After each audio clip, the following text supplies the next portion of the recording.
In 4 to the bar, what I'm trying to do, as I mentioned earlier, is make a nice seamless move from one chord to the next. A great way to practice this would be, here we were doing a blues in B flat, nice and slowly. Take it very slowly at first. And what I would do is maybe start on some of your lowest notes using the top 2 strings on the neck. So for instance, I might start on the B string, and I'll play just simply a mixolydian scale. Actually, a hipper scale to use would be the Lydian dominant. But let's use the mixolydian scale for now, just as a jumping off point. So I'm going to harmonize, I'm going to put a chord to each one of these notes, moving up the scale. Lowest note on the B string in the B flat mixolydian scale, which is just E flat major, by the way, would be a C.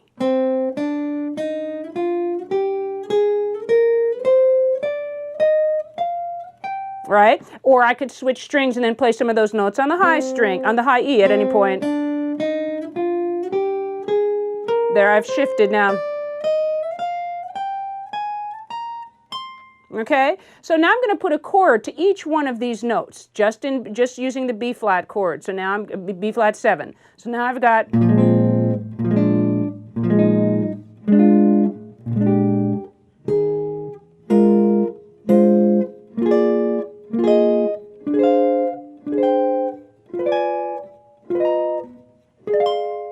So there was moving up, just staying on a B flat 7 chord.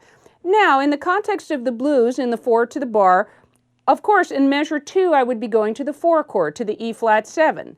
So now I'm going to do the same thing. And E flat 7 will use the E flat mixolydian scale, which, of course, you know, is really just an A flat major scale. So basically, I'm going to start on the same note. C is the lowest note in E flat mixolydian on the B string. So now I'm going to move up, and I'll be using the A flat major scale.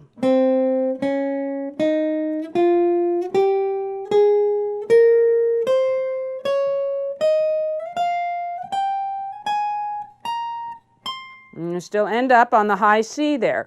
So now I'm going to put a chord that's going to a chord to each one of those notes, thinking of an E flat chord. So now I've got something like this.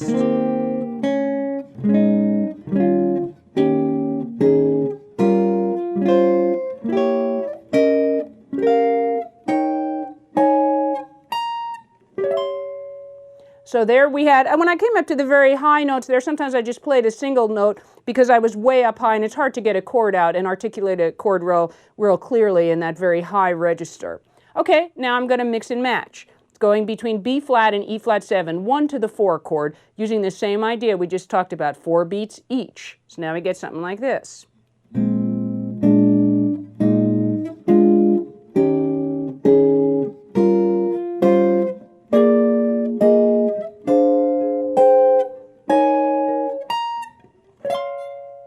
So this is a great way to begin practicing, and you can start and stop from any point in the neck. Supposing I start here on the 6th fret.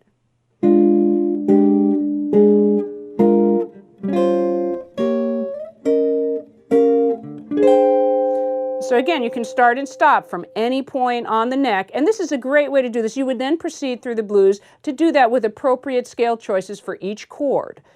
And I refer you back to my jazz anatomy if you want to know what the appropriate scale choices are to play over a blues. There's many different ideas. And as I mentioned earlier, of course, you could use the Lydian dominant scale would be another choice. Sometimes I use the whole chromatic scale, and then I'm integrating or the altered scale over the dominant chords. That would give me something like this, starting here.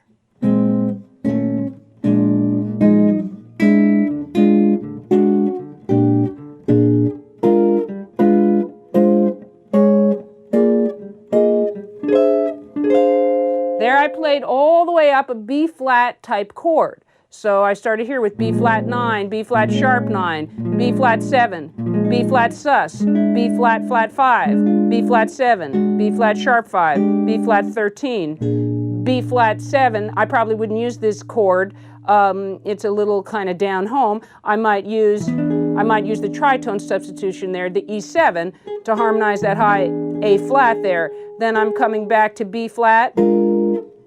B flat 9, excuse me, B flat flat 9, B flat 9, B flat sharp 9, B flat 7, B flat sus, B flat flat 5, B flat 9 with the 5th on top, sharp 5, 13, etc. And so, and I'm changing some of the chord types depending on the sound that I want to get. So that would be your next step, a very advanced technique to use where you're just using either the altered scale or the entire chromatic scale and putting a different chord on each beat depending on what the note is.